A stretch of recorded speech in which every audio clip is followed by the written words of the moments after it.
May pera ka na ba sa Shopee affiliate mo pero hindi mo pa rin alam kung paano i-withdraw? Sayang yan kung nakatambay lang sa account mo. Sa video na to, ituturo ko sa iyo step by step kung paano mag-withdraw ng commission sa Shopee affiliate, mabilis, madali at beginner friendly lang. Kaya kung gusto mong makash out ang kita mo, panoorin mo hanggang dulo itong video na ito. So ayan guys, first step is pumunta kayo sa inyong Shopee account.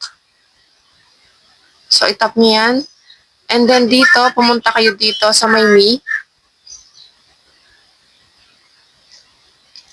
So, after nun is makikita nyo dito yung Shopee Pay. So, ibig sabihin sa Shopee Pay, dyan papasok yung mga kita nyo dito sa inyong Shopee. So, ibig sabihin dyan papasok yung mga komisyon nyo. So, may komisyon ako na 811. So, withdrawin natin yan. So, reminder nga pala guys, dapat naka-verify yung mga Shopee Pay nyo. So, sa next video ko is gagawa ko ng panibagong video yan para malaman nyo kung paano ba mag-verify ng inyong mga Shopee Pay. Next is itap nyo tong Shopee Pay. After nan is mag-withdraw tayo. So, dapat nakalink dito yung mga GCash account nyo. So, ibig sabihin, gagawa kayo ng inyong mga GCash account para malink dito. So, next step is tap nyo tong send money. Then, dito is makikita nyo yung other e-wallets. So, ayan, nakalink dito yung GCash ko. So, kanina ko ngang sabi is dapat may mga GCash account kayo. After nan, itap nyo tong GCash account nyo and then dito mag-e-enter kayo ng inyong gustong withdraw. So, halimbawa gusto kong withdrawin yung 800. So, itap nyo lang yung 800 dyan. So, hindi pala pwede yung 800. So, magbabawas tayo kasi may admin fee eh. So, dito may admin fee na 15 pesos. So, halimbawa is 700 na lang. Then, next step is itap nyo tong next.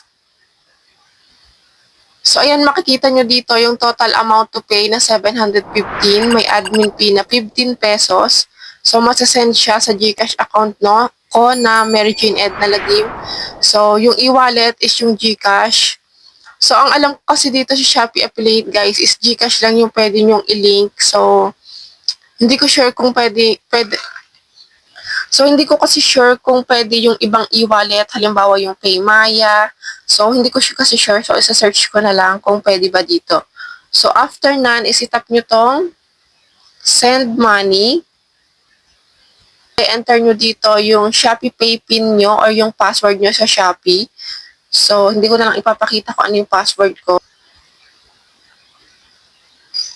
So, ayan, makikita natin dito is pumasok na yung 715 sa GCash ko.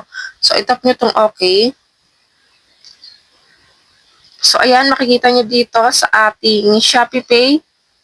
So, i-refresh natin. Nasa 96 pesos na lang yung balance niya. Ibig sabihin, pumasok na sa GCash ko. So, next step is i-check natin sa ating mga GCash account.